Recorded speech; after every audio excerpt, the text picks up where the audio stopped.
কুন্ডা ইউনিয়নের স্বেচ্ছাসেবকের সভাপতি মহেব, সাধারণ সম্পাদক মিলন, আক্তার, সাইদ এবং সিনিয়র জয়েন্ট কনভেনর থানার হান্নান ভাই সহ সকলের নেতৃত্বে একটা মিছিল এসেছে।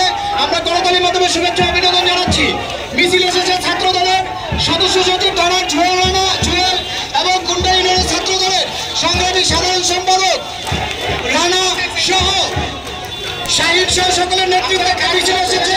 আমরা করতালির মাধ্যমে শুভেচ্ছা অভিনন্দন জানাচ্ছি কুন্ডা ইউনিয়নের সাবেক